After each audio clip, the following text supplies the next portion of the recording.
Good afternoon. Am I audible? Oh, yes. Great. So, welcome to the first of the CEEW Parishads dedicated to the informing and reforming of India's AC servicing sector. For those of you who don't know me, I am Shikhar Bhasin. I'm part of the Council on Energy, Environment and Water.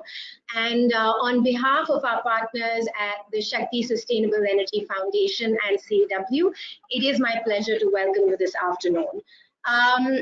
I must confess, unfortunately, Joint Secretary Ms. Geeta Menon is unable to join us this afternoon.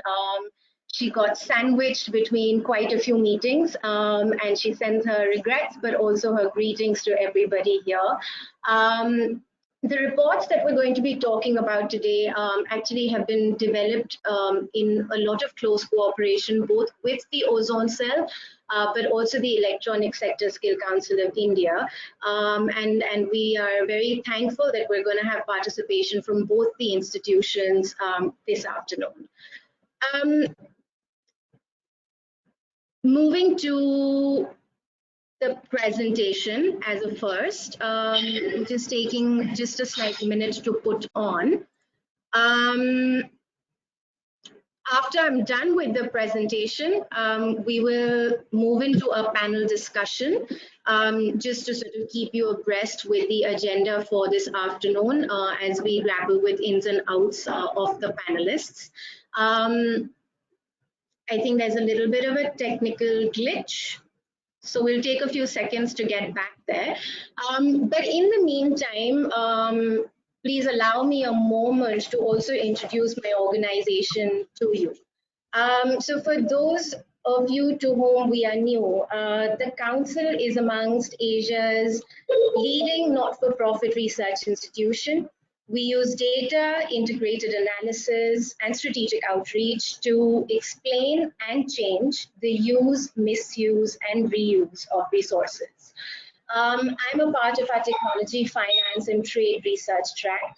And for several years now, our team has developed frameworks to understand India's HFC emissions and mitigation potential, the technical R&D support systems that are required, the policy frameworks that will be needed to meet our Kigali Amendment commitments, and how the face of this transition, which is the servicing sector technicians, can adapt successfully as we go along. This recognition of the servicing sector being key to enabling this transition and looking to provide thermal cooling access to the country at large has been reiterated in several priorities, both at a national and at an international level, and is one of the many reasons why CEEW has had a strategic focus on this particular subsector. Now, the India Cooling Action Plan very pointedly looks to the development priorities when we talk about the servicing sector.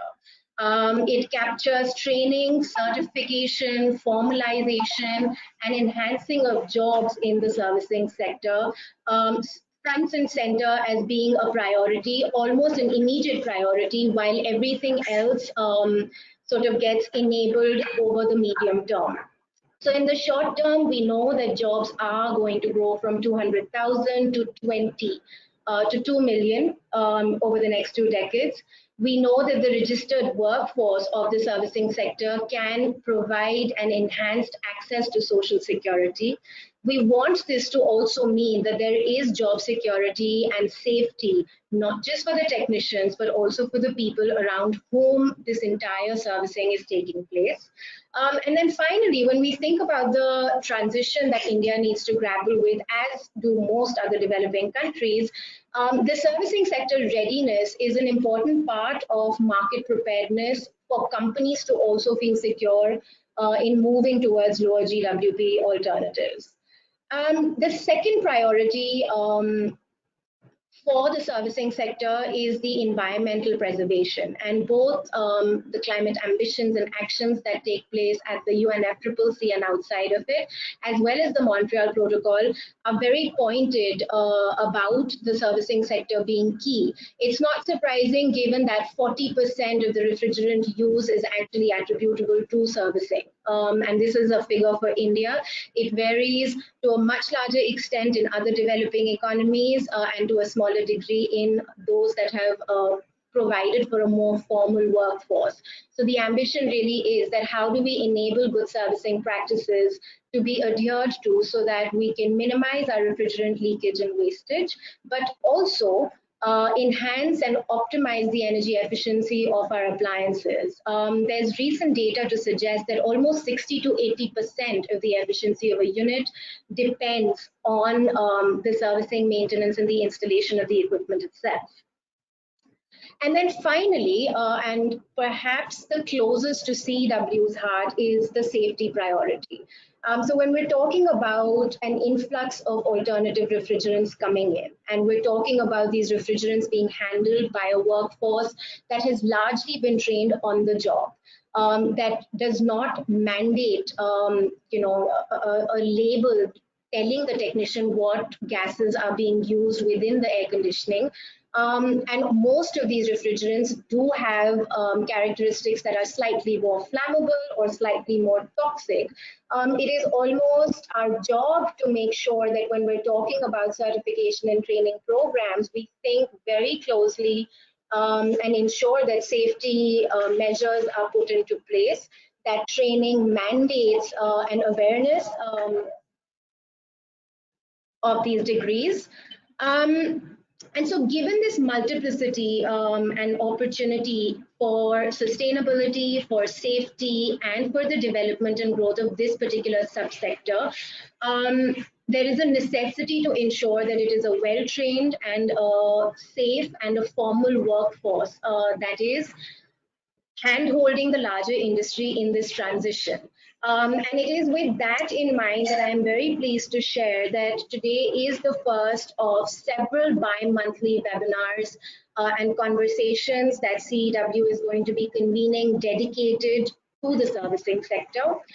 As you all know, the title is Informing and Reforming India's AC Servicing Sector.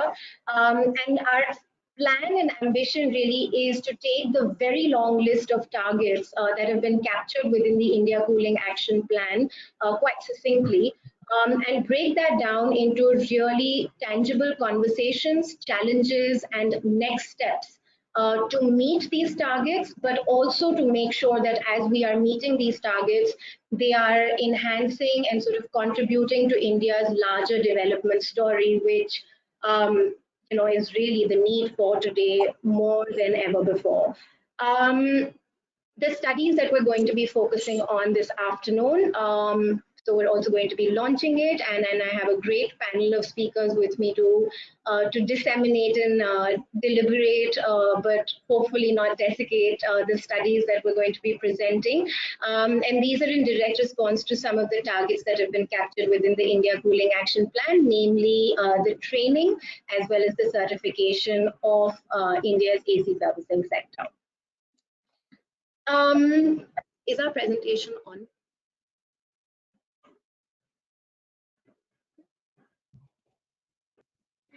Great. So,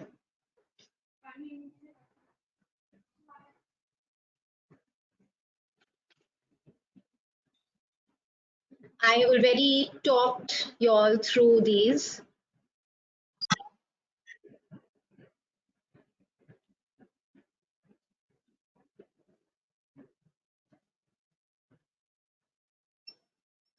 All right, so why are we looking to standardized trainings? I know I'm preaching a little bit to the choir here with the audience and the panel that I have amongst me actually this afternoon. But the idea really is that there is a multiplicity in the actors and the outcomes for the current training landscape that exists in India today. And in order to tackle and ensure adherence to safety, to development, and to environmental priorities as we move forward, we need to think to the current curricula and ways of standardizing it with these priorities in mind. There are a range of private and public actors that offer trainings of varying degrees, of varying durations, of some theory, some practical cases, and are undertaken by both the formal and the informal sector. However, it's really not surprising to note that with a large majority actually working within the informal space, the training often limits itself to on-the-job skill set acquisition. And so when we think about some of the previous research that my colleagues have done at the council, we've understood that those who have actually gone through formal training are a lot more likely to end up in better paying in the formal workforce, working in safer environments, whereas those that have not really been formally trained are more susceptible to meeting the norms at the bottom of the pyramid labor standards, when it comes to their own safety, when it comes to the adherence of good servicing practices. And so with that in mind, when we started out with this research and spoke to several of you in terms of what is the status and how do we get to, standardizing servicing sector technician trainings, national occupational standards arose as an almost natural holy grail that we needed to look at. Now, for those of you who are maybe not sure of what NOSs really are, these are the best practices that are put together by government under government aegis, but with industry and sectoral experts. They highlight all of the skills and the knowledge that technicians and vocational skill sets actually require, and a set of NOSs when it is prescribed for a particular specific job role is known as a qualification pact. So National Occupational Standards and Qualification Pacts became our first point of analysis to really think about what is already as existing as part of the curriculum pack, but also how do we standardize it, how do we encourage others to adopt it, and what is it that actually needs an upgrade within the current NOS qualification pack for the servicing sector. When we started thinking about this, for us it became very clear that the idea of the training curriculum and standardizing it needed to get married to the value system that we keep talking about, right? I've now mentioned development, environment, and safety priorities a few times already. So we wanted to come up with a very clear value-based outcome arising from these standardized trainings.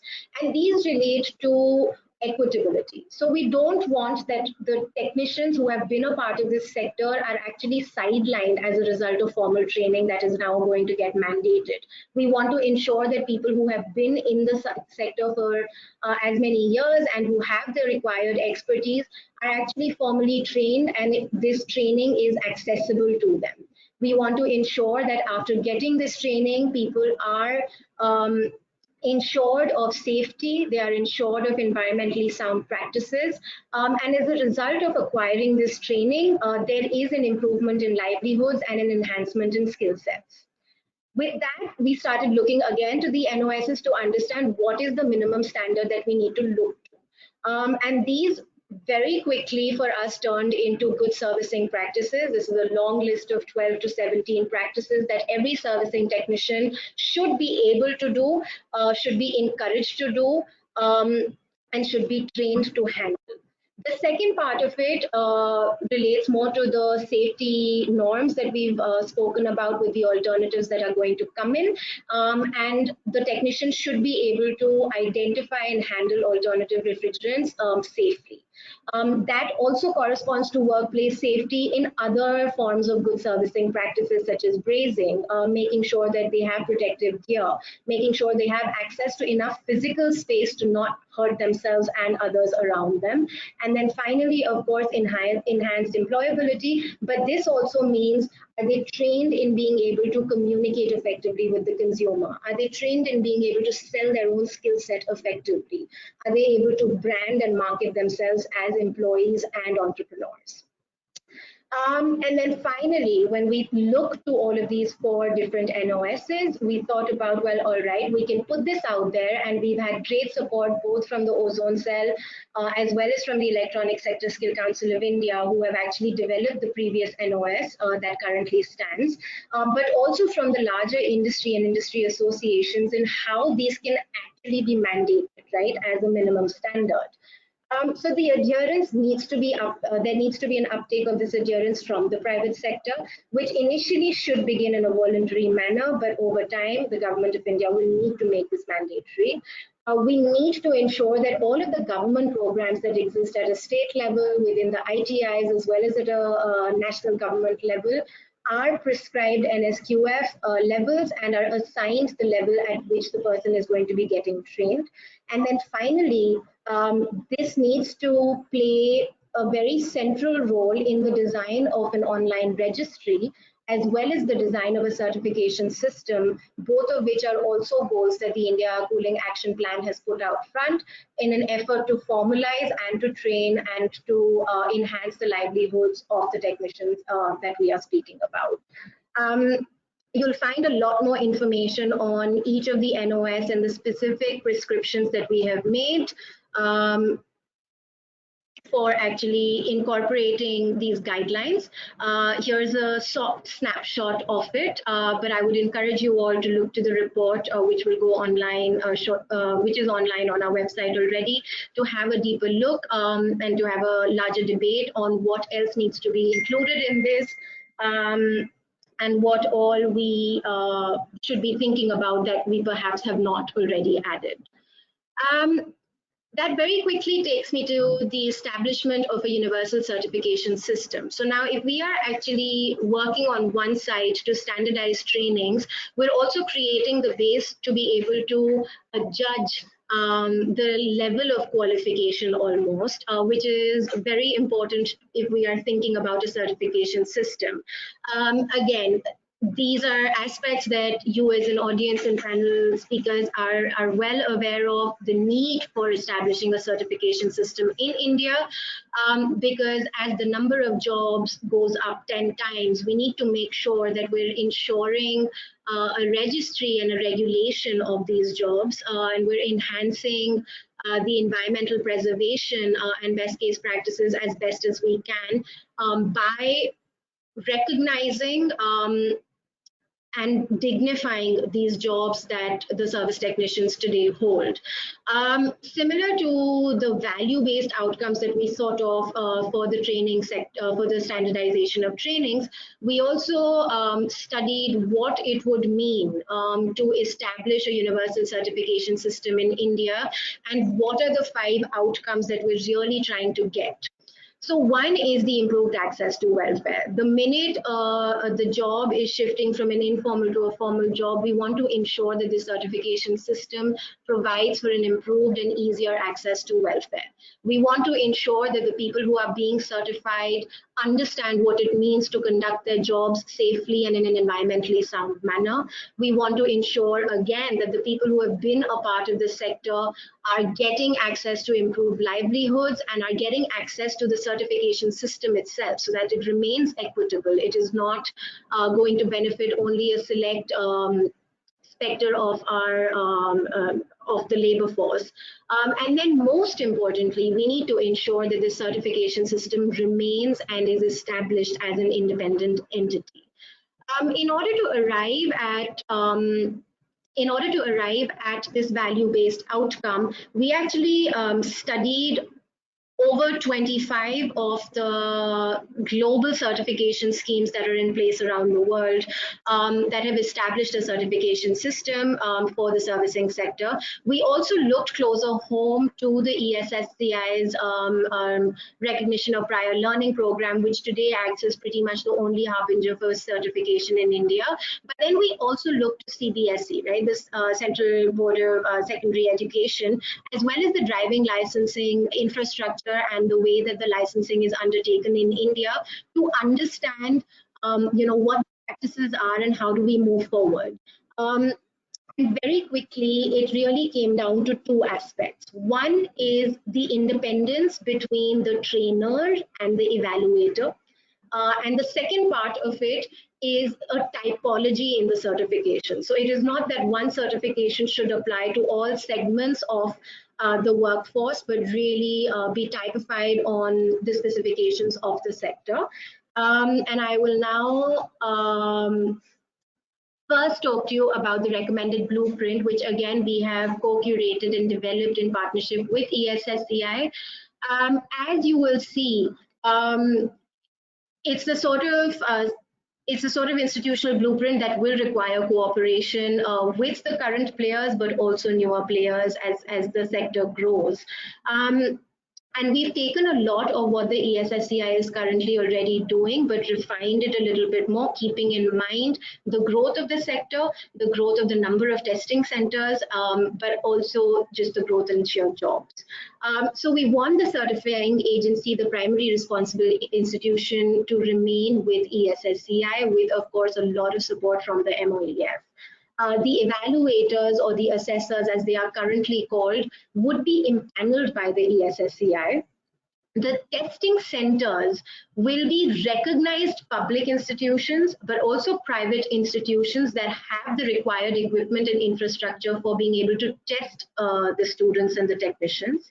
The trainers and the training centers must remain open to all actors. So anybody and everybody who has developed the infrastructure and resources to be able to set up a training center, as well as those who have now been qualified enough to undertake training, this is something that we want to keep open to the public and private institutions as they deem fit for themselves. And then finally, of course, the curriculum and qualification pack, as we just discussed, would be handled by ESSCI and the ozone cell. The second big part of institutionalizing certification would be the typology, and we have looked to the EU and Japan and Australia when we have suggested this typology based on chart sizes. So the first one would be a basic certification for technicians who are able to handle smaller units which have HFCs. So not the new refrigerants, but the current and the older crop of refrigerants. The second type would be, again, a basic certification for the same size of units, but with expertise in being able to handle the alternatives to HFCs with a very clear marker on which alternatives they are able to handle. A third one, which looks at the intermediate recycling certification. Now, this is a space where very little has been done in the country and is going to be the theme of many of the discourses and conversations that we're going to have in the year to come. But a third typology that recognizes front and center that recycling has to be a part of the certification. A fourth typology of certification, which looks at the servicing of larger units in terms of the charge size, as well as the quantity, as well as the pressure of refrigerants. Again, with a disclaimer on the actual refrigerants that the technician is able to handle. And then finally, a universal certification for servicing and recycling of both small and larger units that a technician can handle. Now, while in principle and in theory, these really do meet the best of the criteria that has been established around the world, what is it that we're supposed to be doing right now as a consortium of stakeholders working in this sector?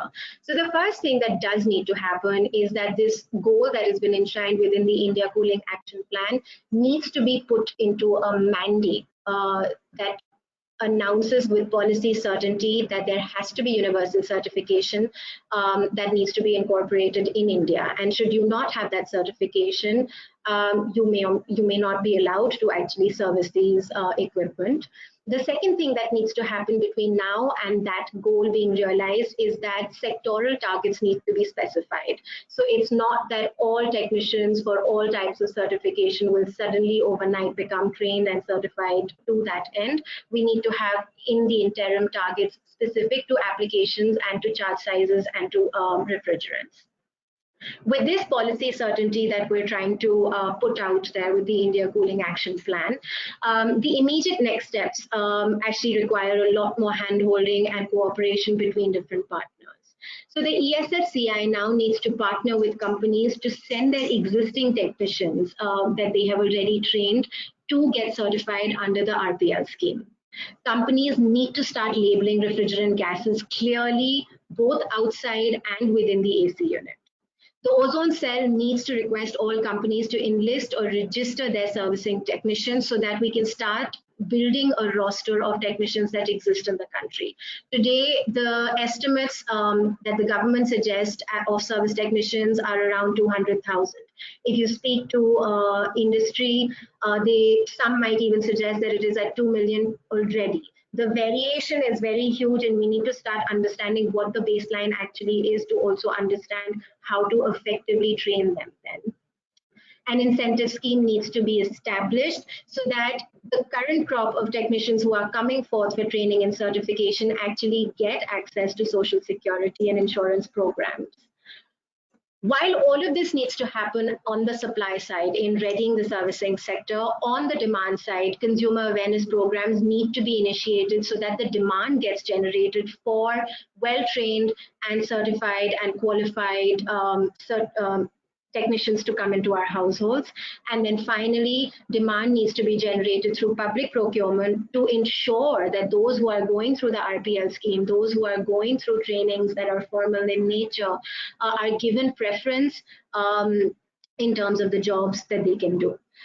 So this is where I will sort of stop for now. I will, of course, leave you with the cover pages of both the reports that are now online on our website. And I encourage you all to have a look through them, and please send in your feedback. We'll be taking questions as part of the larger panel discussion. And to kick that off, I would now like to please invite Subhashish, our colleague and partner from the Shakti Sustainable Energy Foundation, to please take over. Thank you, Shikha. I hope I'm audible. Thank you. So thank you, Shikha, for running us through with a beautiful presentation. And here I'd like to welcome our esteemed panelists. We have a set of amazing speakers today. So I'd request them, as I take their name, to either come online or if possible, use their camera so that they are also visible to the audience. Dr. Amit Love, Joint Secretary of Ozone Cell, MOFCC. Ms. Smita Vichare, Senior Program Advisor, Proclima, GIZ. Mr. Kapil Singhal, MD, BP RefCool. Shikha Basin, Program Lead CEEW, and Mr. NK Mohapatro. I believe Mr. Mohapatro is running little late. So he is the CEO of the Electronic Sector Skill Council of India. Before I request the esteemed speakers to give their keynote addresses, I would like to make a few comments. As most of us know that the AC service technicians in India are seasonal workers, and most of them are either electricians or doing some other odd jobs during across the year, and most of them would be doubling up as AC technicians during summer. And many of their apprentices are migrant workers who do not have any formal training, and that has been already iterated during Shikha's presentation. Hence, the quality of services and repair varies dramatically across the spectrum, and that compromises on occupational safety, good service practices, equipment performance, and refrigerant laws. The good news is that post Kigali, a new set of refrigerants will be introduced gradually in the air conditioning systems, both for the room air conditioners as well as for the chillers. Their physical and chemical properties may vary from the current lot. Again, the efficiency level of these new age air conditioners are also going to be higher. This requires a certain special skill set for the service engineers or service engineers or technicians to service these new age machines. If appropriate skill sets are not imbibed among these existing lot of technicians, then there is a good chance that the the existing lot of technicians will lose out on their livelihood in future. Many of these technicians fall under the micro enterprise category.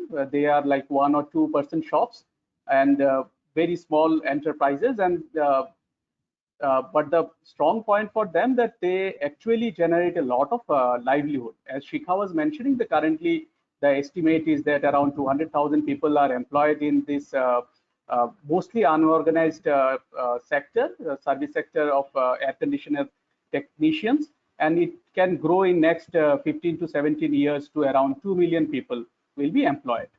Hence, the training of these technicians and creating a universal certification becomes critical, both for handling the new age air conditioners as well as post employment generation for this micro enterprises. Early assessment indicates that we would require around 400 crore Indian rupees in next 15 to 17 years to train around 2 million technicians. We need now to figure out how this training would be funded, because we do not see that the public entities will be able to fund everything. So there has to be some kind of arrangement between the air conditioner manufacturer, the private sector, along with the public sector to fund this exercise. With this thought, I would like to invite first Dr. Amit Love to give his keynote address. Dr. Amit Love is a scientist and joint director in the ozone cell in the Ministry of Environment, Forest and Climate Change. He looks after the ozone cell's national ozone unit to render necessary services for effective and timely implementation of the Montreal Protocol and its ODS phase-out program in India. He was also instrumental in developing the India Cooling Action Plan, and that was the first of its kind document which has been created globally. Over to you, Dr. Love.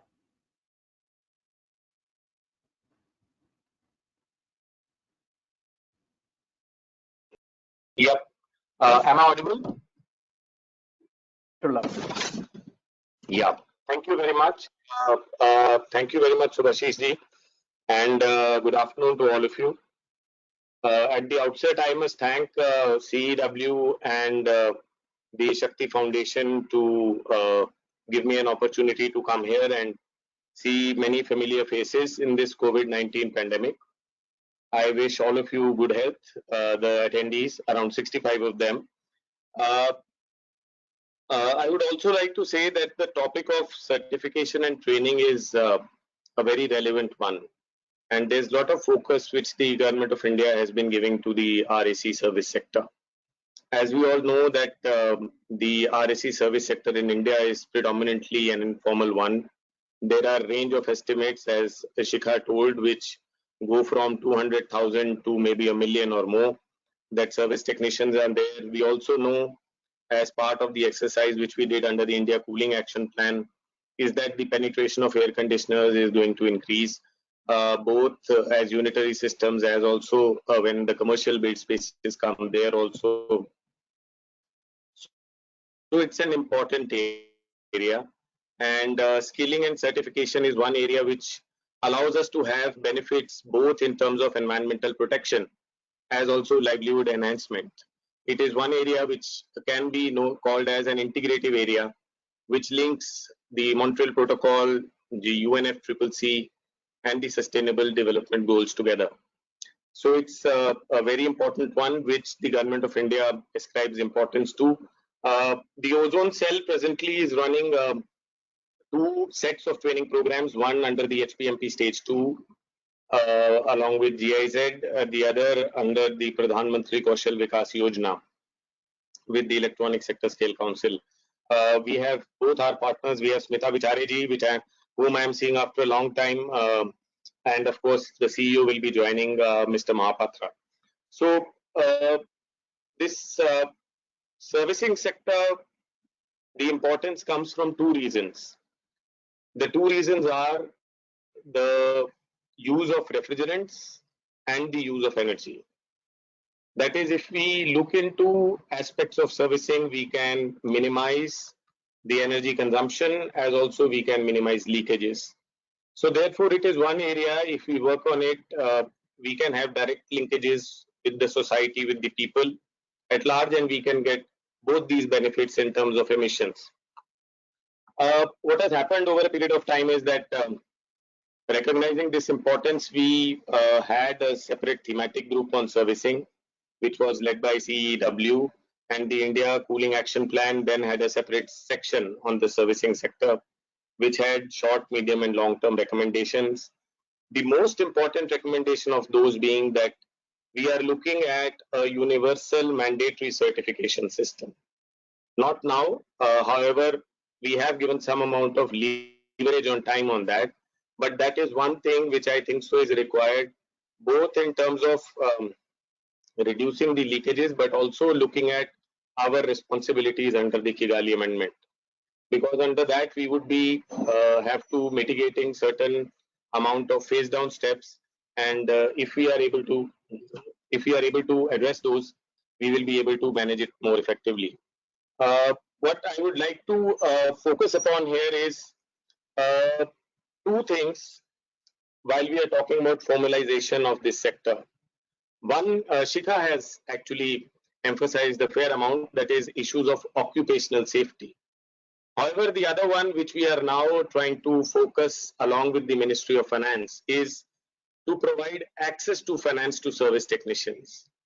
It is, even if we keep on providing them large amount of training and skilling, if they don't have an access to finance to have adequate tooling to develop themselves into entrepreneurs, because most of them are in SME sector, we feel that we will not be able to deliver the maximum impact of skilling if they are not linked up with finance. So two areas we are focusing now. Of course, training is an ongoing theme which we have been addressing for last 2-3 years. One is occupational safety, the other is access to finance. Another thing which I wanted to tell is that if you see globally what is happening, we move out of the multilateral fund, we should see the very important messaging which took place in the G7 summit under the BRX pledge. There is a preambular paragraph which talks about servicing. And I think so that is what India can take some pride in, that along with our partners GIZ and all other colleagues, that we have been able to bring a focus to this sector. And if we are able to take correct steps in the area of skilling and certification, I think so we'll have lots of benefits towards environment which we can get. I will not speak much, and I will conclude by saying these two studies which CEEW has done on standardization of training and on the universal certification system is they are very important and topical, and actually I would rather look into that how we move ahead in this discussion and some concrete steps if we can have some suggestions coming out so that we can operationalize.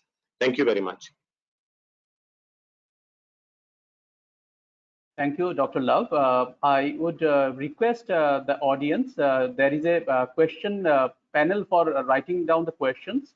If the audience could write those questions, and maybe at the end of the presentation, I will ask the individual panelists to respond to those questions. I guess one question is there that's more from for the IT side of it, that someone is not able to see the presentation as well as the speakers. So the next speaker whom I would like to invite is Ms. Smita Vichare. Smita ji presently is working as a senior project advisor in Proclima for GIZ and has over 18 years of professional experience with post-graduation degrees in commerce and management from University of Pune. She has expertise in steering projects on refrigeration and air conditioning, with specific emphasis on service sector, climate change, electronic waste management, capacity development.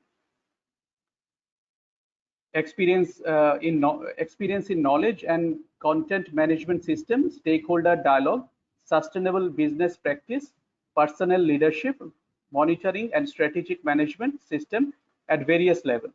An effective communicator with exceptional relationship management skill, with hands-on experience in networking with the project partners, and allied agencies. Over to you, Smita.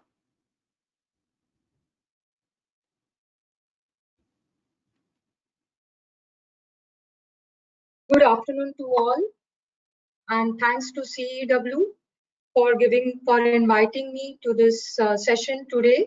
I'm really pleased to be part of this session. As you all know, GIZ Proclima has been doing a number of training programs specifically for the technicians and the informal sector technicians in the ODS phase out under Montreal Protocol. We started with CFC phase out, followed by HCFC phase out. Under CFC phase out, we have trained over 20,000 technicians, and under HCFC phase out stage 1, we have trained 11,000 and proposed to train another 17,000 technicians under stage 2. So in all, I think we would have trained by end of stage 2, approximately we have reached to 50,000 service technicians in the country. And the feedback such is that initially, yes, we did face some difficulties while to reach out to these technicians. But as we progressed, the technicians started reaching out to us, when would be the training programs. And I would give the credit for the quality of the training programs and my team around for doing good job on conducting these training programs. And yes, all the support from Ozone Cell too. So this is, and now as we are progressing, and we have been saying throughout, like during Shika's presentation, so also mentioned in his presentation, with the new alternative refrigerants coming in, training and certification will have to be focused, and we will have to give importance to it, and we will have to see how we will enhance it more. Sir has already rightly said that finance is one important aspect which we should start thinking on, so that the technicians would be able to avail the equipments and give good service to the society or to the society or the customers. So this is, I would appreciate this input on this, that they are thinking on financing also, and this is really a good step ahead. As we all know that, okay, why we need certification, we have been talking about the new refrigerants which are coming in, have these various characteristics like flammability and then high pressure. So to address this, we will take care with the training certification. But if this finance scheme comes in, it will be really beneficial to the technicians. And I would also like to add over here that GIZ Proclima at the headquarters have also developed or have working on this fit for green cooling. And they have developed modules, and these modules will be adjusted to the requirements of the country. So as we progress, maybe at a later stage when we are at the right time, we coordinate together with ESSCI, Ozone Cell, and see how we could all three together, even CEW, we could come together and develop better modules which needs to be improved, because these modules are such that they cannot be kept same as always. They need continuous improvement as and when the new refrigerants are coming in, and whatever would be the characteristics. So while developing the modules, gaps have to be analyzed. What are the gaps? What training inputs will have to be incorporated? And yes, then the training material for the technicians as well as the trainers will have to be developed. So I see that this is a good step ahead by the country, and GIZ is also there to support and to the country. I would like to say this and stop here, and then if there are any questions, we could address them. Thank you. Thank you, Smita, for sharing your thoughts. I see there are questions coming in, but I'll ask them at the end of the session. Now I would request Mr. Kapil Singhal. Mr. Singhal is a mechanical engineer and holds a postgraduate diploma in business management. He has an overall experience of 23 years in HVAC industry. He is an active member of ISHRE and ASHRE. He is also a member of Refrigerant Technical Committee of ISHRE and ASHRE. He has published papers in various industry journals and magazines. He is a managing director of PP Refcool. which is into manufacturing and distribution of specialty products for HVAC service tools and chemicals. Recently, BP Refcool has been focusing on innovations around refrigerant emission reduction through advanced recovery, leak detection, and monitoring. Over to you, Mr. Sehgal. Mr. Singhal, sorry.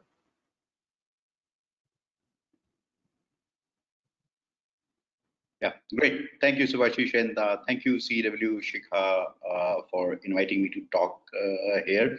And this is definitely, need of an hour to have, a special focus on certification. Yes, training.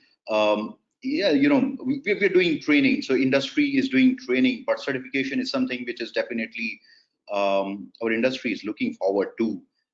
And I would cite some, important reasons from my perspective why certification in India is very important.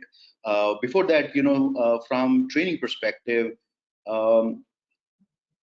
yes, definitely when we talk of, refrigerant transition, the new refrigerants being, from toxicity or flammability perspective requires training, but a lot of training is also required because the technology of the refrigeration air conditioning systems are changing.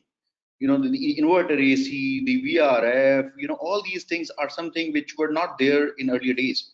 So even for a conventional same category of refrigerant from, A1 to A1 category of refrigerant, we still need a lot of training of our technicians, and also we need to upgrade, what's going on in day in, day out, as we BP Refcool being the into tool industry. We know for sure that the new tools which are making skill proofing of a lot of operations of service sector is something wherein we go and do a lot of training, and definitely there is a lot of issues around financing, because normally all these tools the technician need to carry whatever basic tools he can carry in his bag or on his two-wheeler, which is something makes him limited to what he can carry. Yes, but these new age tools, I'll give you an example. Day before yesterday, there was one of the I can't name it, but a trainer of a large OEM. I was having an interaction with him, and we were discussing about a manifold gauge. So I don't know, in your study you might have seen a manifold gauge with two gauges and 2-3 knobs and all. So this is a small tool which is used for charging a air conditioner, and there are a lot of variation. There are a lot of things which have changed or evolved over a period of time. Why superheat or subcool is more important, all that stuff. And a technician who was doing a gas charging, the technology available for him to do a gas charging 10 years down the line to today have changed dramatically. And even our trainers need to be aware of, hey, what is now available. I'm not saying that, hey, everyone needs to upgrade to that level, but everyone need to be aware that, hey, this technology is available, so that they can do it, they can do their job safely, efficiently, and in an environment friendly manner. So yes, training is important. We do number of trainings on different platforms, and also on our YouTube and other stuff, and we get a lot of response, not only from technician, but now also from end user. So a lot of time, even today, there was an interaction going on our YouTube channel, is about a bad order coming from a room air conditioner, and a lot of these bad order problems are something which are faced by end user. And sometimes they blame that, hey, the service technician came in and did this thing or that thing, and or sometimes they blame a OEM that, hey, we have this AC and we have a problem in this AC. So there are a lot of myths around, there are a lot of confusion. So we need to train not only technician, but we need to train the end customer also, or probably train a technician so that they can train the end customer or a consumer that, hey, this is the right way of using an air conditioner, so that or maintaining an air conditioner, so that you get a full benefit of that appliance. So that is also something important and now happening. So we clearly see it happening. Awareness. A lot of people, for servicing now go for that. Hey, we need a pressure wash. So what pressure wash? What are different technologies on pressure wash is something now is coming into. So yes, training is very important. It's going on, but we need to give more and more emphasis on training and the quality of the training with the latest what's happening around the world or what we need in India from a service sector perspective. Now coming to the another important aspect of your second part, which is certification. So I would say, yes, certification is very important. And what I see myself being part of this industry for last 23, 24 years, this certification is going to give a boost to our industry from being a price or cost based industry to a talent or skill based industry. Right now what happens is a technician sees that, hey, there is a lot of demand of technicians coming up, and he becomes a helper to a main technician. After 2-3 years of being helper, he have no formal education, gets to know about what's the common type of troubles and how to resolve those common type of troubles, and then he become the mechanic, from a helper to mechanic, and then from mechanic, probably after 5 or 7 years, he still learn, get more skills, get slightly higher paid by doing number of jobs faster, but never higher paid for the doing any quality job. Because as he start to charge slightly more for his experience, probably the another helper is becoming a technician and who is offering a economical or a lower price. So probably everyone starts to compare without certification. Everyone with, hey, I do service in this much rupees, I do gas charging in this much rupees, I do brazing or blah blah blah blah stuff in this much rupees. So probably with the certification, at least there will be a small I'll not say it as a barrier, but there would be a small level where everyone need to be equipped with these basic tools, need to be equipped with this basic knowledge, and then enter the industry. So which is something where people are going to value. And to me, if I'm a consumer, if I need to choose a service technician for any appliance, probably if I know a service technician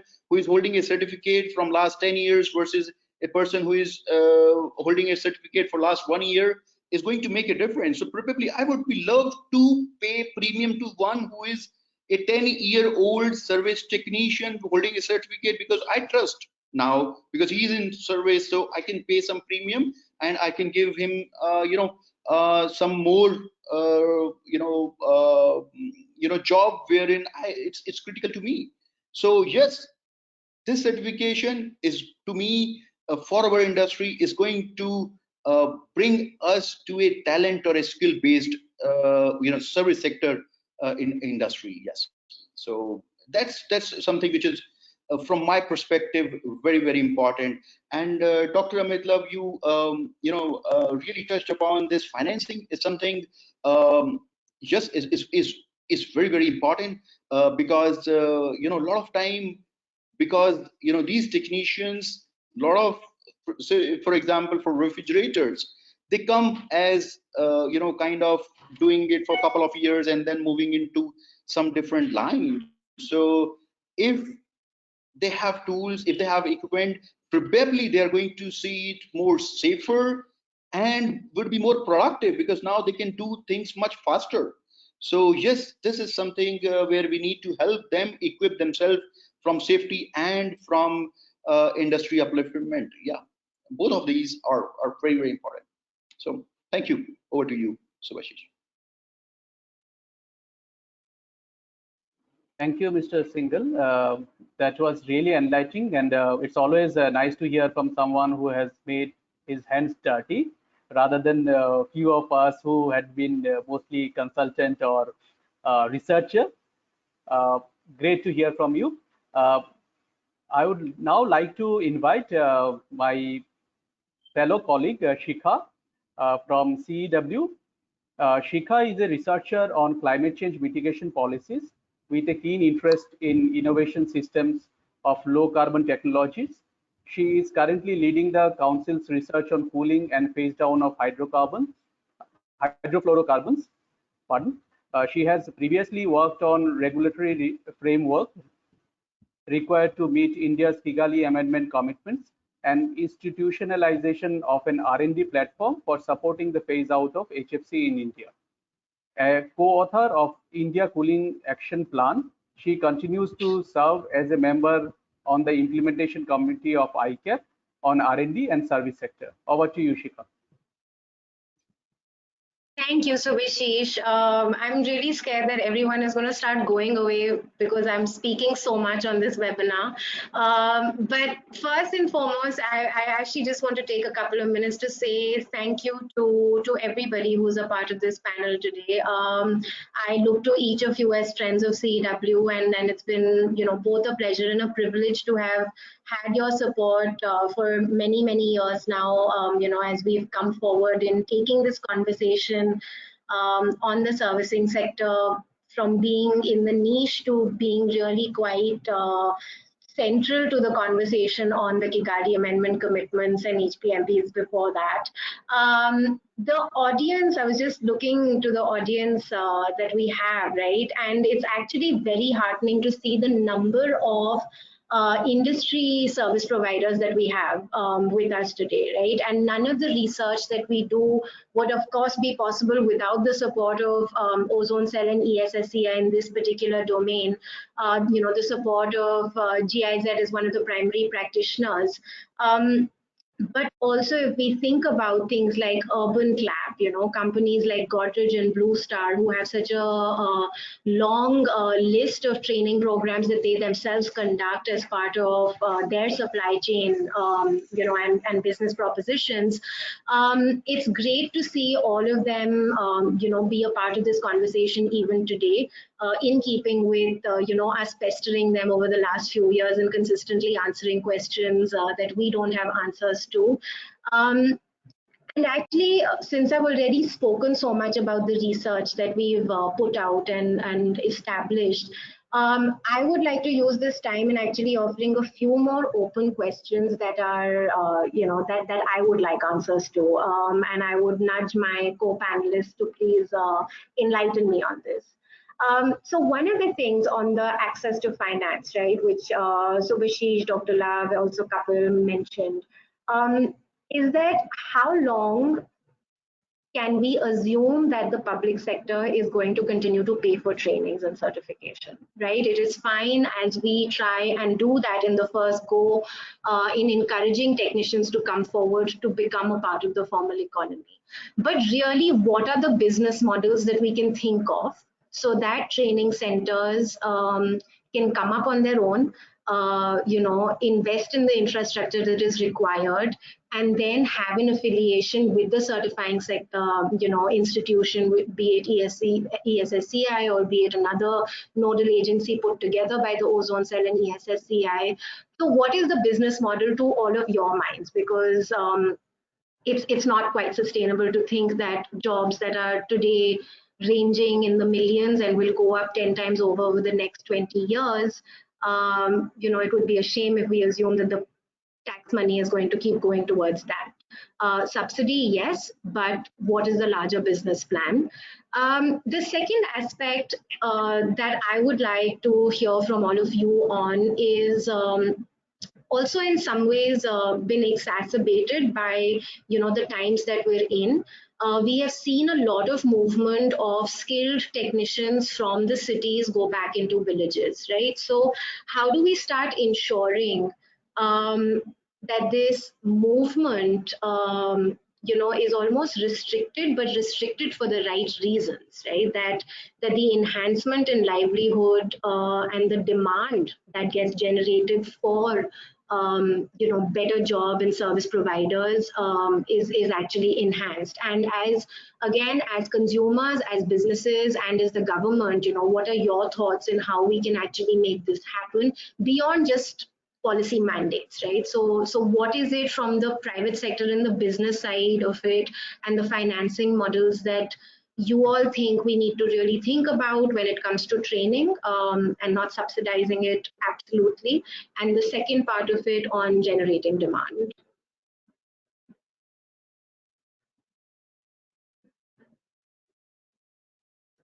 Thank you, Shikha. I guess we have to wait a little bit more for Mr. Mohapatro to join us. And Shikha has actually thrown a few interesting questions. One is around the financing, both for the financing of the financing of the workers, as well as the financing of the training program. And the second is on the reverse migration because of COVID related challenges. So any of the fellow panelists would like to pick up and may share their thoughts before I move on to the questions which has been shared by the audience.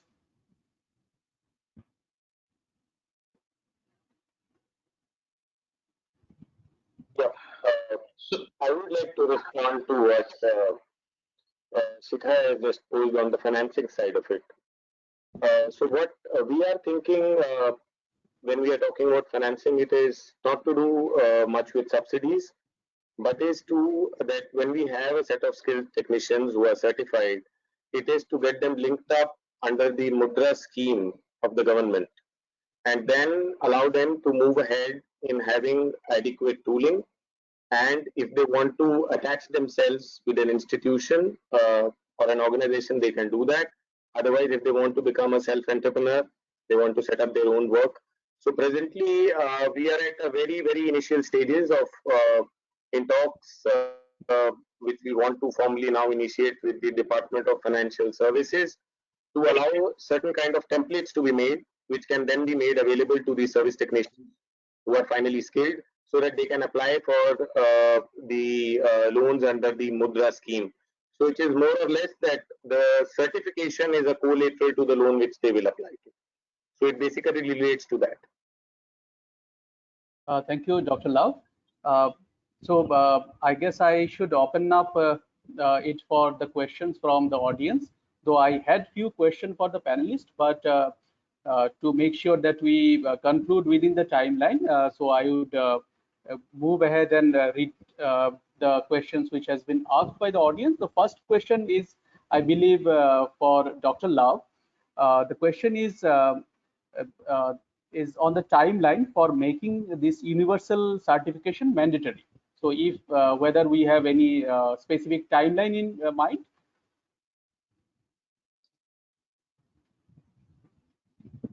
Yeah, so basically, if we look at the India Pooling Action Plan, so we have the timeline set, and when we talk about long-term time horizon, we are talking about another 2029, 2030.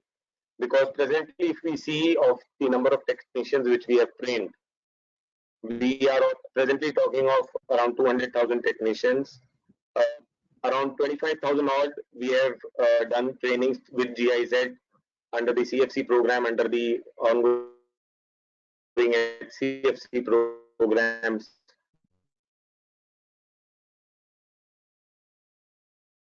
But we are now looking up to ramp up this training up to 1 lakh by the year end, maybe next year. Then we want to take it forward. So basically, it's in 2030 when we are talking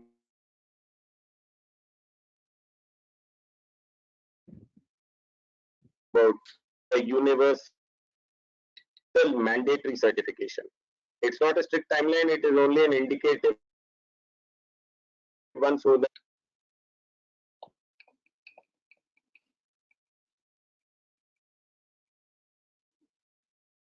Thank you, Dr. Love. The next question is also similar in nature. So I just reading it out. We have seen good work happening in recent time for the training of the service technicians. However, this is mostly seen as one-time effort. We would like to know if any of this stakeholder engagement in this training have some plans for having continuous engagement with the technicians for having a sustainable impact? So that is the question. I guess either Dr. Love or maybe Smita would be able to answer this question.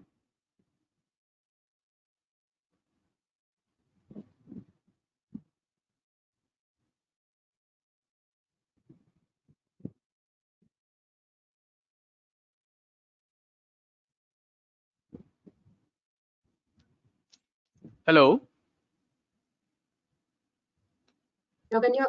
Sorry, I would start, and then maybe if Dr. Love would like to add to it, then we could see.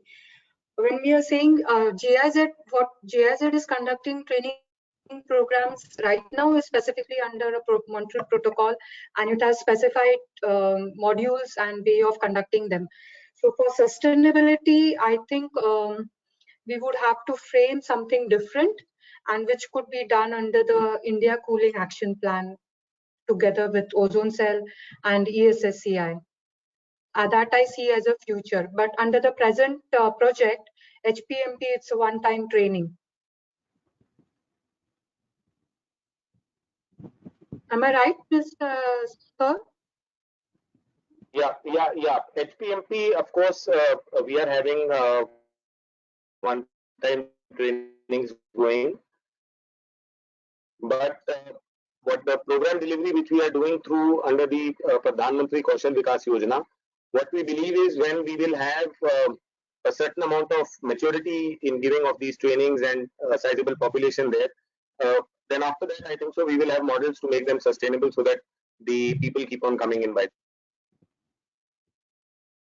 Thank you. The next question is more to do with, I believe, COVID-19 scenario. So it goes like this. In the new normal, there are challenges in getting the technicians to the classroom, and it may continue for some time. Are we also looking at alternate training mechanism? How effective online training can be for this AC technicians?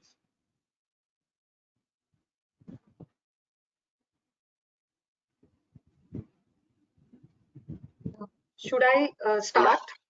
Please.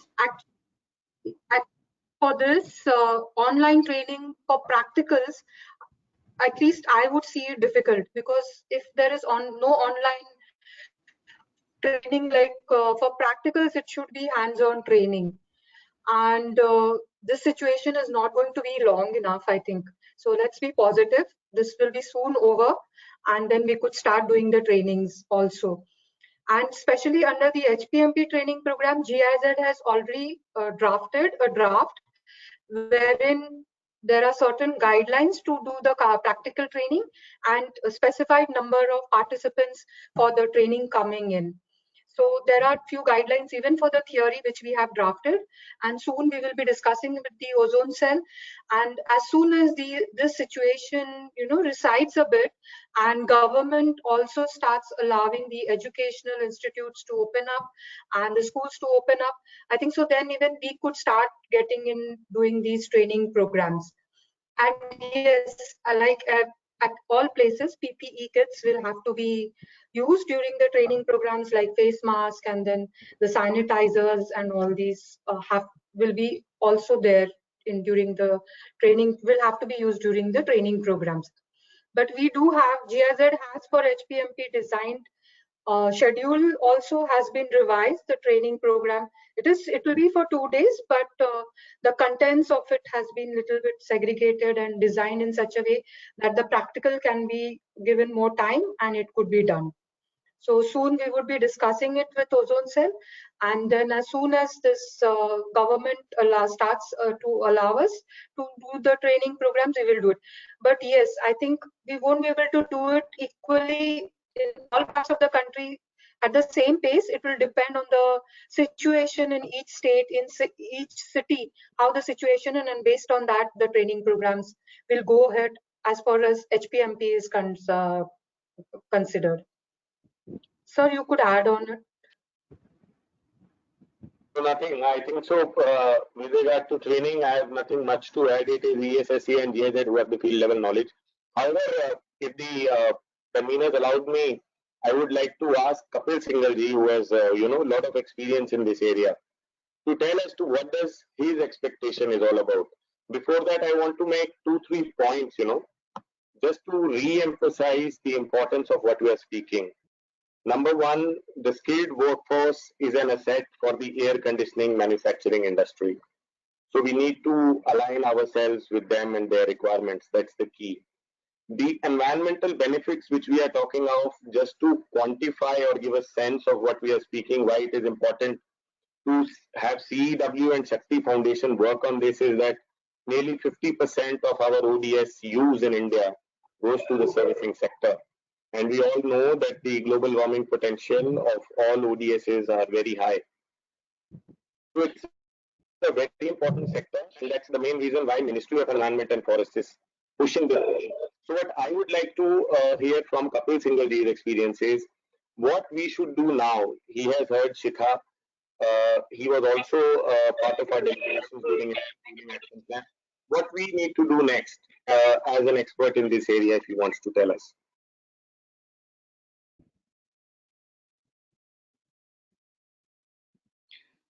So, probably my perspective, Smita ji, is slightly different in terms of, online training or a virtual training. I would not say that all of the complete training is something which can be, online or virtual. But for a lot of modules, yes, we can do online, and specifically even hands-on. If it is a tool-based system like making flare or doing all these type of joints and everything.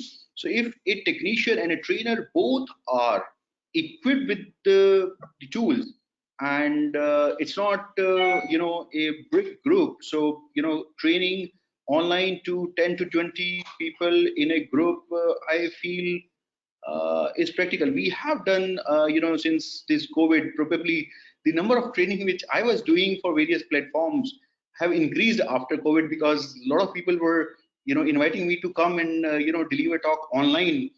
So from 1 hour to 3 hours type of training programs we have done, and we have, in some of the programs, we have shown the practical demos. Okay, so those were the programs where we have shown practical demos doing at our plant. But yes, if I know of one of the YouTube trainer on HVAC. He's conducting a training program on YouTube for 1 hour a day for 1 month for around 2,000 rupees. So yes, there is with this COVID. I used to be the old school thought, but now I feel, yeah, we can do it online. So we don't need to travel, and technician don't need to travel. Technician can do it at his leisure time. Probably instead of spending 8 hours, he can spend 2 hours every day from 6 to 8 or whatever time he feels more friendly doing it. So yes, it will not be able to replace 100%, but probably 60 to 80%. Yeah, I feel we can do online now. My perspective. Great to hear that, Mr. Singhal, and I would acknowledge that fact that I was hearing to one of the premier manufacturers of the country, and when that person was speaking, and since it was an offline discussion, I'm not going to name that person, but the person was saying that she never had thought ever that a capital good industry can go on a work from home mode. Obviously, the manufacturing in the factory has to happen, physical presence are required, but many of their other functions are now working outside office. So yes, we have to get used to this new normal, and it's great to hear from Mr. Singhal that as a practitioner, he is also watching for that. So the next question, I believe, is from Sorry, yeah. I Yes, do please. just want to make one point over here, which is like, as encouraging as it is to hear Kapil talk about, the digital revolution in training that, we're slowly seeing come on. Our research has also told us in very traditional formats that just having theoretical or sort of like practical trainings at a distance is actually not really enough. Like, we need to have the right kind of equipment so that the familiarity in handling that equipment and handling the different types of tools and gases is something that they need to be formally trained on. And again, this is of course the perspective that we have picked up from industry associations such as ISHRE and RAS, but also service providers who are undertaking this training hands-on. Kapil of course knows better, but just from sitting in my ivory tower, this is something that was ingrained into us very clearly, that especially when we're talking about upcoming refrigerants and technology alternatives, hands-on training has to be at least 50% of the actual curriculum time. Sure. So the next question, I believe, is from Mr. Vikram Murthy, and he is asking if it is planned to make it mandatory to be certified, who shall be the regulatory authority, and it is more necessary to have licensing by state government as a necessary condition so that penal action can be taken against unlicensed technician as well as users who employ them. So it's a long question. I will again reread it. The question goes like that: if it is planned to make it mandatory to be certified, who shall be the regulatory authority? First part of the question. The second part of question is as follows: it is more necessary to have a licensing by state government as a necessary condition so that the penal action can be taken against unlicensed technician as well as the users who employ them. And I guess it's a question on the regulatory side. So Dr. Love would be the best person maybe to address it first.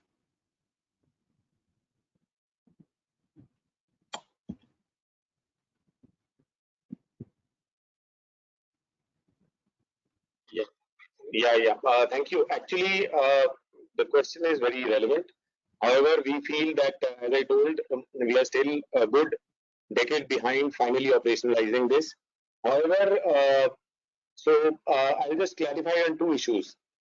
Presently, under the National Skill Qualification Framework, the custodian of certification standards is the National Skill Development Authority, and the main implementer is the National Skill Development Corporation, under which all the skill councils work.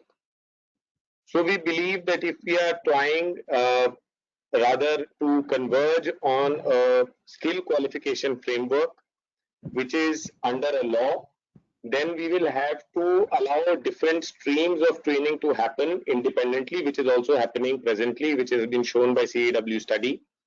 Except for ITIs, which are functioning under DGET, if we can converge on the National Skill Qualification Framework, that's a framework of certification we can look at. As I told, the standard of the certification is maintained by the authority. Now, coming to the license, Mr. Murthy has correctly pointed out that is generally done by the state government, and it is being mandated through the Department of Labor. In the various, or the labor commissioners in the different state. So they generally authorize presently certain professions to be licensed. So they implement those. But I must confess here that we have not clearly thought out on how we will be basically mandating it. Will the mandating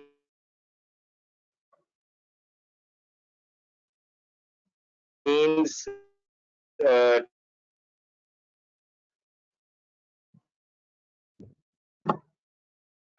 equivalent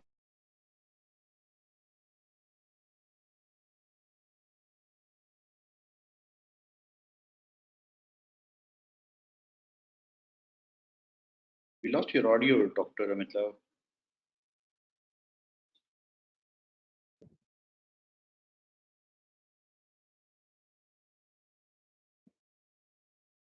Dr. Love, are you able to hear us? We have lost you, your audio, and your panel is frozen.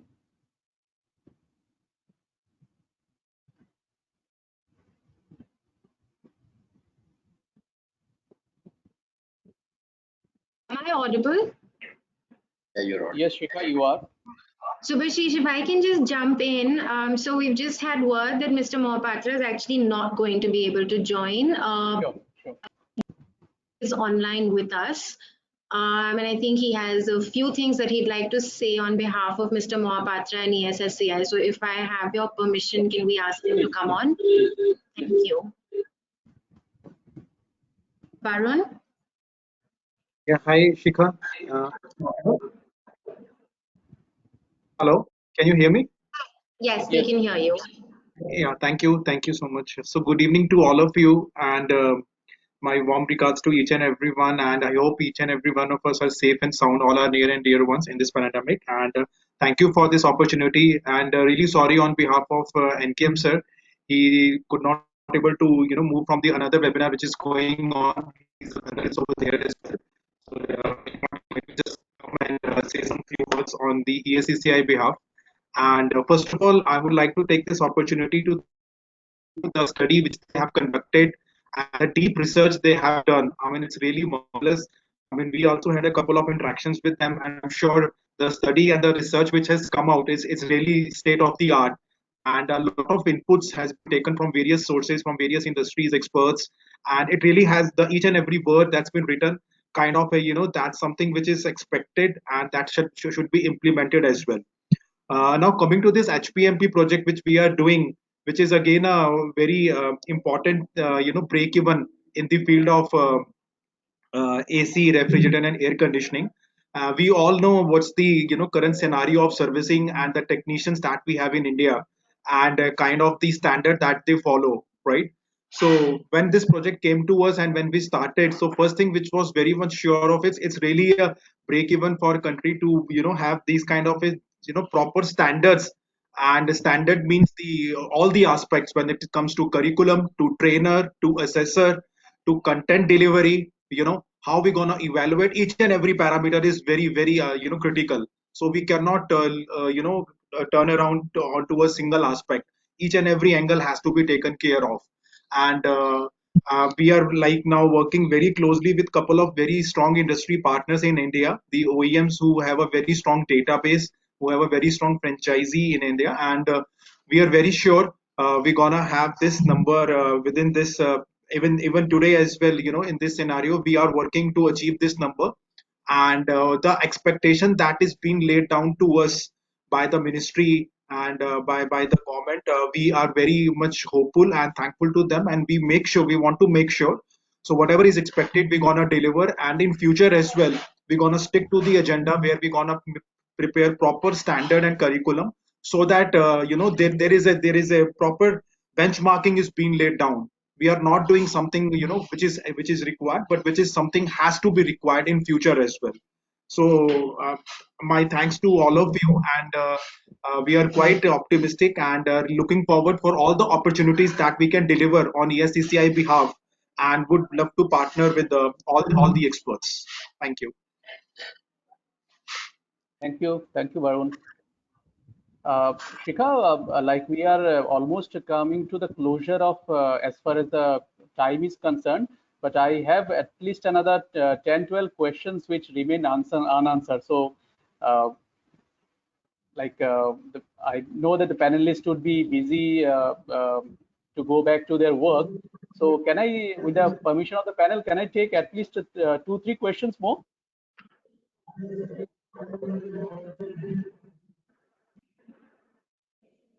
Sure.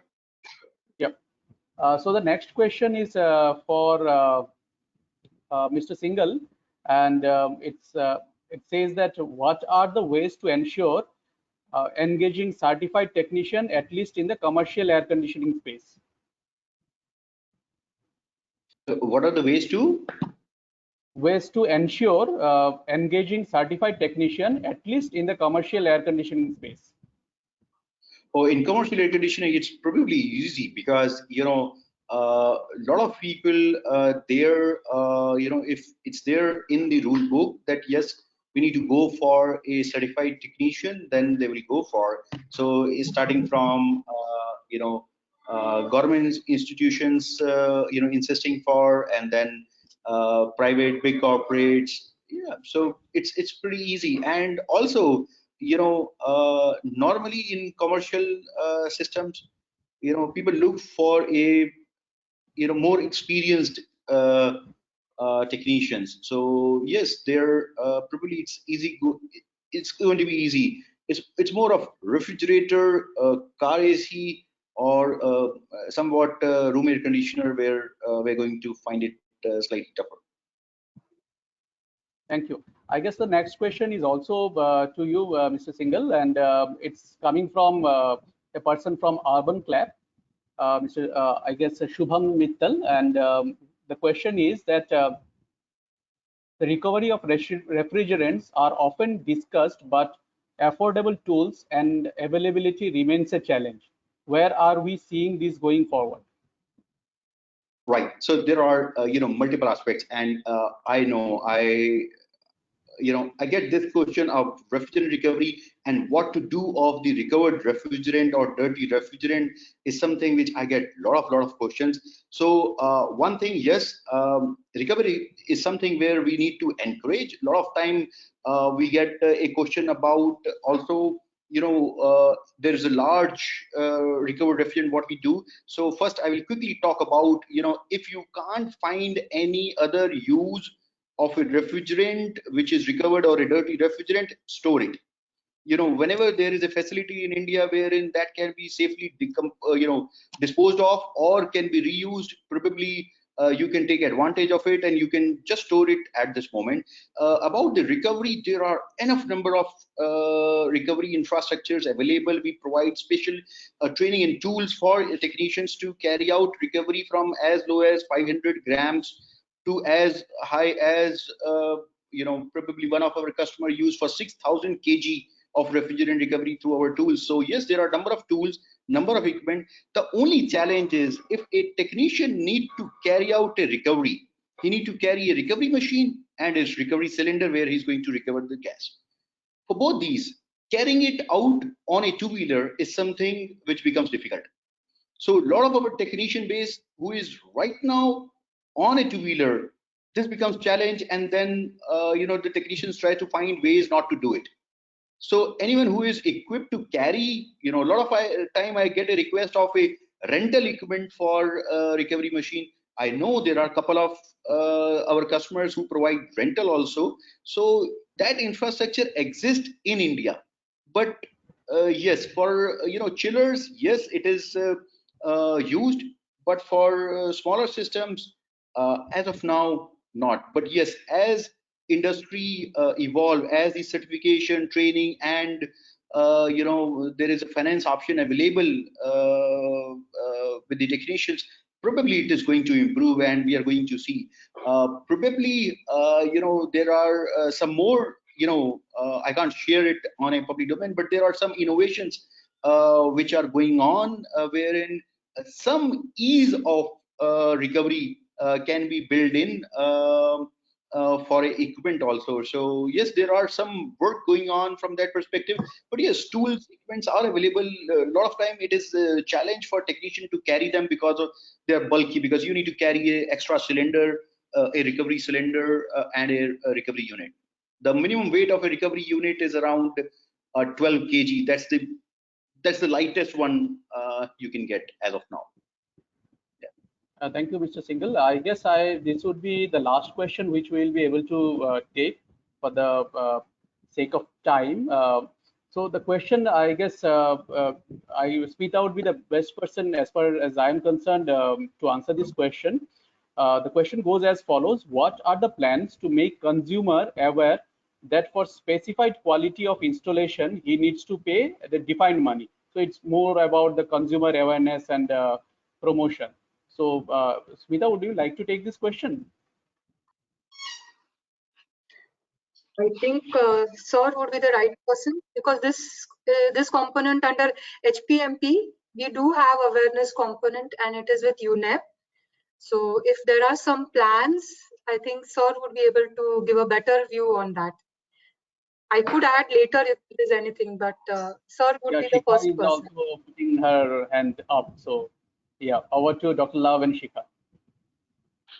Yeah, I think so. First, I will hear Shikha. She has been spearheading a study on consumer awareness. Yes, I'm now going to shamelessly plug my research here. Stay tuned for the next Parishad, because we're actually that's going to be the theme for the next session that we host as part of this servicing sector conversation series. What we have actually done is gone and visited over 400 households across 4 cities and climatic zones in the country, and spoken to them exactly about these matters, right? That what their thoughts are about servicing, how much of it do they really understand, what their sensibility of its importance is, but also what can we do to try and nudge that behavior change to paying more, to getting more qualified people, to understanding the connection between servicing and energy efficiency, as well as understanding the connection between servicing and environmental preservation. The findings for that were, of course, not as positive as one would have hoped, because it is a very technical domain that we are dealing in.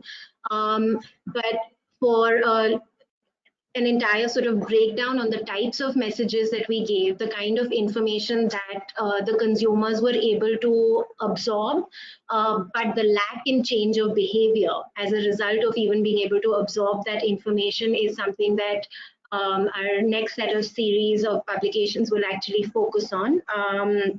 And it would be great to get into the depths of what we have understood and found out, and have all of your reflections on it come a few weeks into this year.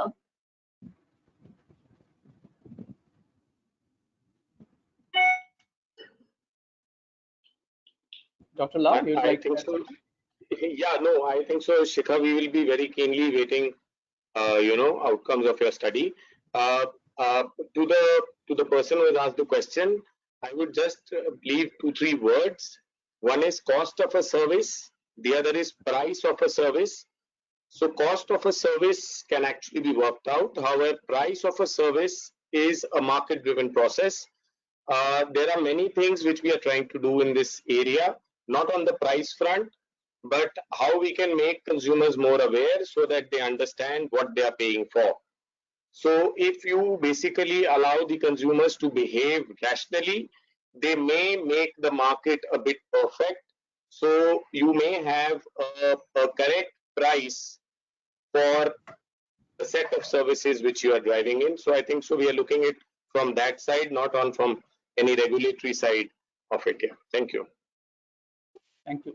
So Shikha, I would request you and the CEEW team to note down the rest of the questions and maybe share with the panel member. And once we have the transcript of the meeting, we can share it back with the people who had asked this question. So yes, absolutely. And any we are that already are left. 5 minutes beyond the scheduled time. So over to you, Shikha. So I guess as per the schedule, I am the person who is supposed to give the vote of thanks. Yes, please. So thank you, everyone, for the patient listening.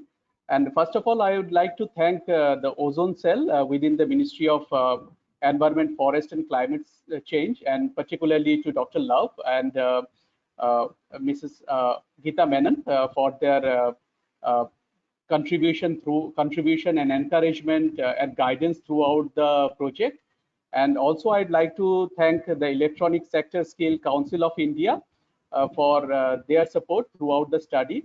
At the same time, I would like to thank Council on Energy, Environment and Water for taking up this issue of national importance and then conducting the in-depth analysis and sharing the findings with us in the form of 2 reports. The first report is on the safety upskilling and good service practices for cooling, and the second report is a universal certification system for India's refrigeration and air conditioning service sector.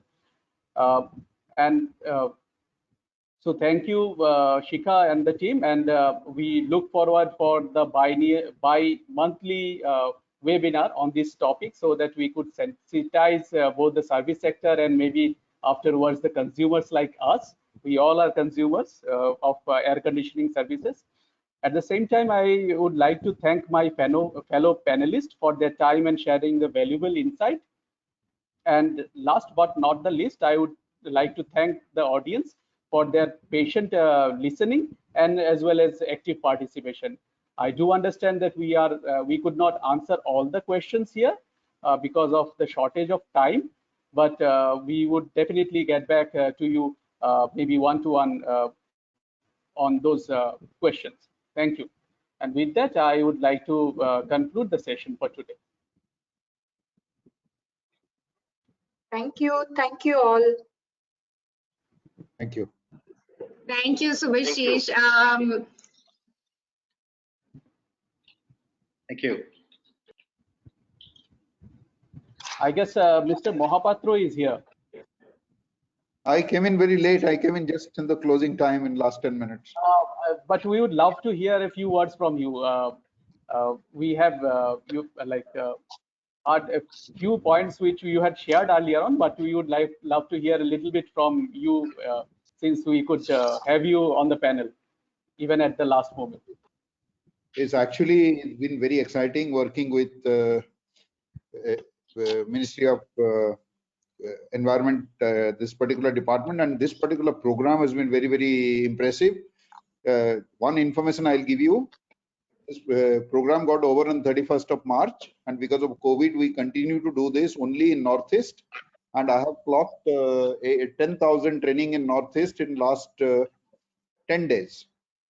They are all uploaded in the data, and we could find enough migrant laborers who were willing to take up the air conditioning training as a livelihood. And we took an interview of those people, and we just conducted this program. The program is excellent. It has some barriers because of training facilities were not there in the country to start with, because this training is not easy to start without some good conditioned labs. And that was a barrier. So we had to increase from 25 labs to about 125 labs in the country. It had a delay in implementation, execution. But once we have gone over that, the training impacts are good and the outcomes are good, and people are showing good interest. And I really hope the reports I have read, whatever CEEW has said, they're excellently made reports and captured the country's requirement and perspective very rightly. We are very committed and very eager to make this profession of air conditioning a good profession for people, and also improve the quality of our lives by proper maintenance, and also hazard to the environment as well as being environment friendly. This is my thinking, and we have a lot to contribute. I can say this. Thank you. Thank you, sir. Thank you. And with that, I would like to conclude today's session. And thank you, fellow panelists, for your time and valuable input. Thank you. Bye. Thank you. Thank you. Bye. Thank you, Mr. Amit. Thank you, Smita Madam. Thank you, Sika. Thank you, Kapil.